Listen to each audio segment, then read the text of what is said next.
I have 5 steps to pastoral planning at the parish level that I like to implement when I'm working with leaders to help them become more effective and efficient with their pastoral planning.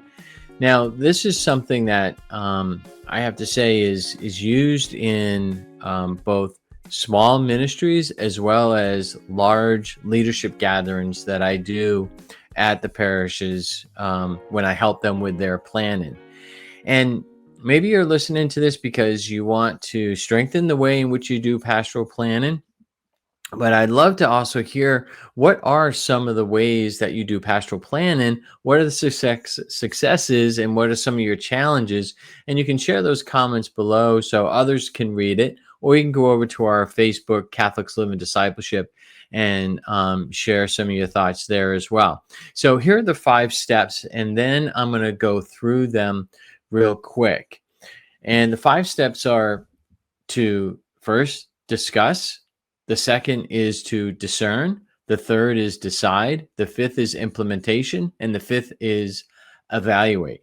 Now, listen, this is not all in one meeting. In fact, this sometimes can take several meetings to actually go through all these steps. During the implementation step, and it's not the time in which we implement the initiative, it's the planning of implementation. I actually have a sheet in which the leadership will use to work through the way in which the implementation will happen with the initiative. If you'd like that, just send me an email and I can send you that document. So again, 5 steps are to discuss, discern, decide, implement, and then evaluate. So I'm going to share a few slides just to walk this through with you. So the first one is discuss. And just as I mentioned, this can happen either in a large group gathering, very broad at the parish level, in which you're going to start discussing what are the pastoral needs at the parish, or in a very focused in a ministry. What are the needs that the ministry see that they can be meeting at the parish level? So, two critical questions that I always like to ask, and they're very simple. I know they seem simple, but it's a great way to start the discussion is what are key pastoral needs that still need attention at the parish? Again, you can ask that at the ministry level or in a broader leadership group type conversation at the parish level. And what are the things that we see that need improvement? And this is just to get the discussion going. Now, I know that at this point, you're going to start facing challenges, and you probably know that as well. And the challenge you're going to face is that there's multiple needs. And then how do you meet those multiple needs? That's going to start the discussion. And that's where the next step, discernment, really comes into play. And discernment is really about the ministry or the leadership group really discerning what are the critical needs, because there's going to be multiple. When you start that discussion, you know that there's going to be multiple needs that can be put on the table, and multiple things that you see need improvement. But really now you have to take some time to really discern what are the key needs that your ministry team or leadership group can really handle. And how do you handle that? How to handle multiple needs and desires? And what I find is at this stage is not so much about um, the multitude of the needs. That's not the biggest challenge.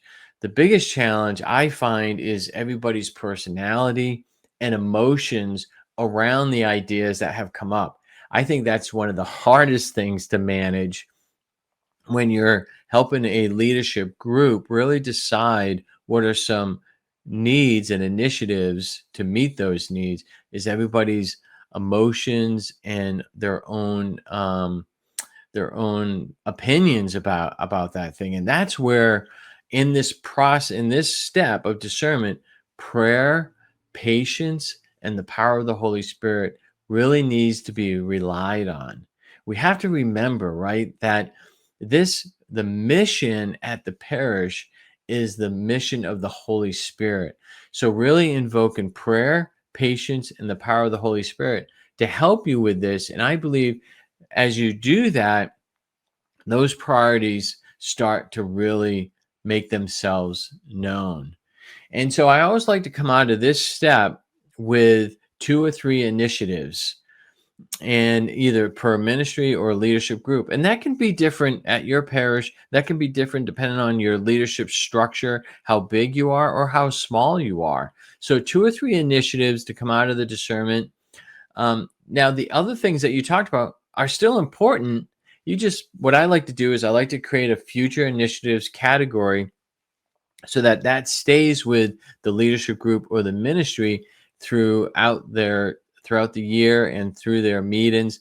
That can help really guide some future initiatives or next year's initiatives. So those are the outcomes of this discernment. And then we're going to move into the next one, is to decide.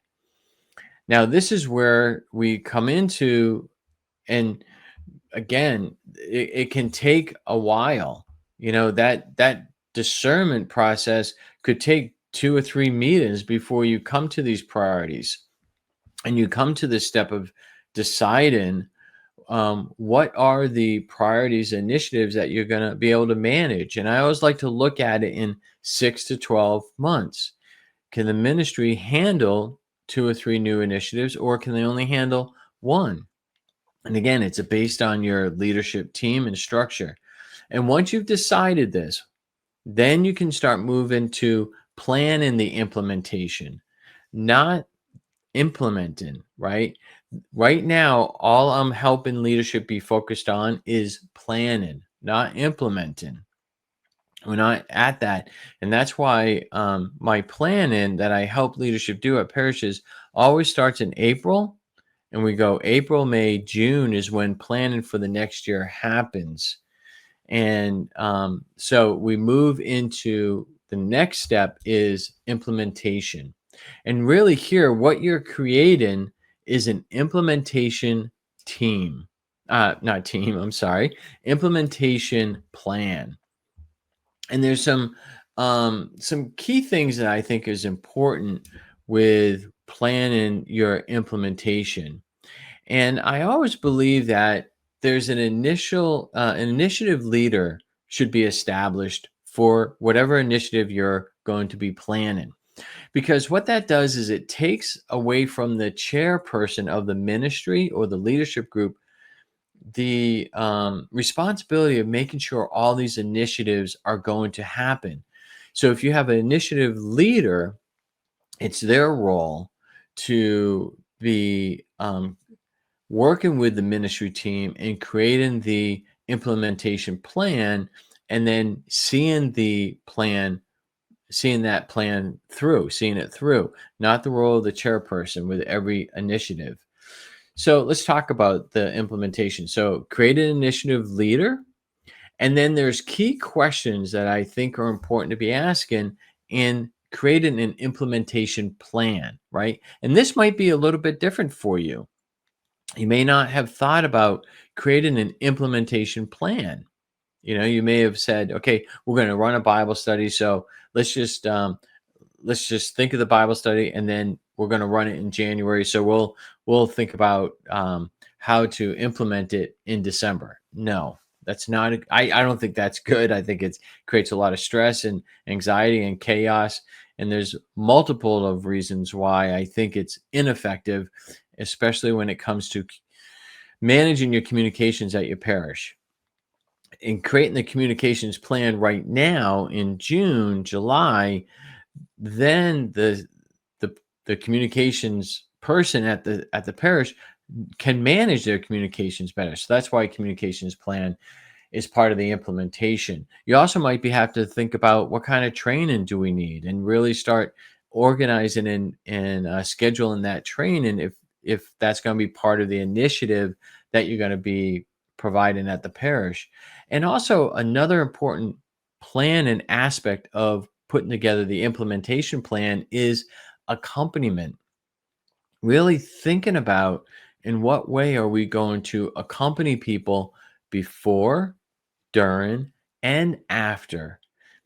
I have found if we always wait while the ministry or initiative is happening, that we can tend to lose sight of that. But if we're very conscientious of that before we implement and we have a plan, it's more in the forefront. It's really what we're called to be is accompany people. So I always like to make sure that that's part of the implementation plan.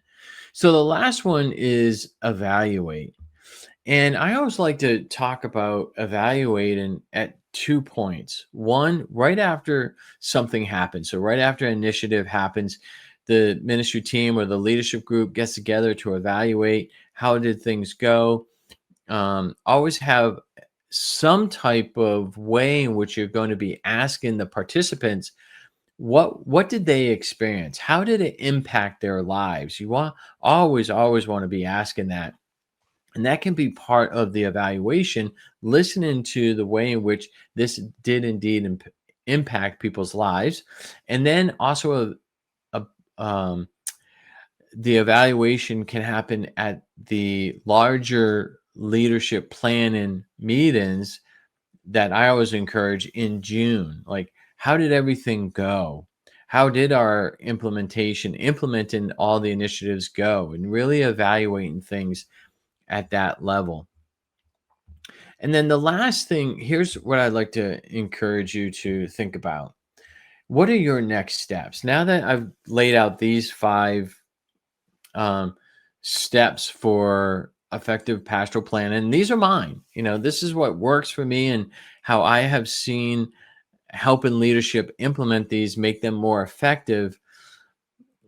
Take these steps and compare them to what you're doing now.